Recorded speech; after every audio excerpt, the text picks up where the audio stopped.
Hello, আসসালামু আলাইকুম। সবাই কেমন আছেন? আশা করি সবাই ভালো আছেন। আপনাদের দোয়া এবং ভালোবাসা আমরাও ভালো আছি। আমার মা,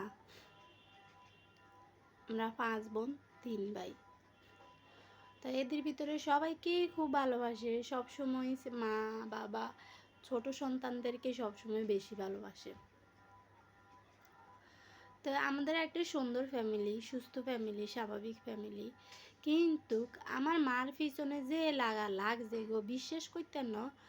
আম ৫ বোনরে পাড়া দিতে ওদের জিন্দেগি পার হয়ে গেছে। এককারি শেষ হাসব্যান্ডে হরা দিতে। অনাই যে কদিন ধরে শুনতে আছি আর মা বাড়িতে একলা থায়, আর বাবাও আছে লগে। থাকলে কি সে গুমতা আর মার হিসে রুম লাগছে।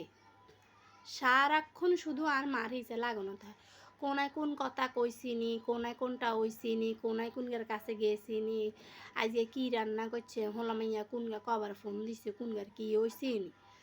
কটকড়ি মাসি আছে না, কটকড়ি মাসি, এগুলো অজ্ঞা কটকড়ি মাসি, অজ্ঞা করল্লা মাসি, অজ্ঞা ধুন্দুল মাসি, এরকম করি আর মারা জাল হালাই দিতে আছে।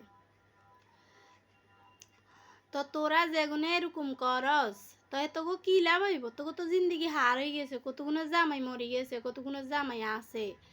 শুধু হিয়ানের কথা হিয়ানো লাগাইতে আর মার ডাইনে অজ্ঞা, বামে অজ্ঞা, সামনে অজ্ঞা, হিসনে অজ্ঞা, হসুমো অজ্ঞা, হুবে অজ্ঞা, এভাবে করি মানে আর মার এককারি মুখে আর মাগার এককারি শেষ করিয়ে লাইছে। এত শতানের শতান এগুনতে গালি তো মুখ দিয়া ইয়ে না। তো কিছু কইলে কইব আই খারাপ কিনলে খারাপ হয়েছি, এই কটকটি মাসিকে লগে থাইতে খারাপ হয়েছি।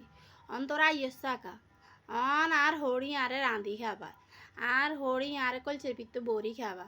মরিচ বাড়ি আনলে ডাকা আনে, মরিচ বাড়ি তেলও দি ব্যালেন্ডার করি না, মরিচ বাতে বাড়ি তেলও দি ডাকা আনে, আরও কত কিছু আনে। হেগিন যদি তোরা দেখতি, তোরা নগদে খাড়াই স্টক করি মরি যাতি বুঝতি। অন্ত করে কোষার ভিতরে বড়ি খাবা না নি আর হরিয়ে খাবা না এ আরে খাবা। তো এটা মনে রাইস কার করলে খাত কোন ইচ্ছা হে খাতো নিজেরা এ হরি যাস। হোসত তো আল্লাহ তো করে শিক্ষা কত দেন দিছে হিয়ারও তোরা বুঝসা কিনলে মানুষে লই এত অত্যাচার অবিচার কিনলে করস। ঘরও থাকতে দেসা, দুয়ারও থাকতে দেসা, মানুষে লই এনে অত্যাচার কিনলে করস। কবে তোরা মানুষ হবি? কেমত আই গেছে, কেমতের বেশি দেরি না, তো কেমতের আগে শীত হয়ে যায় না। তো কপালে বহুত দুঃখ আছে বুঝতি। তা আল্লাহ তো করে হেদায়েত দান করো, আল্লাহ তো করে হেদায়েত দান করো, আল্লাহ তো করে হেদায়েত দান করো।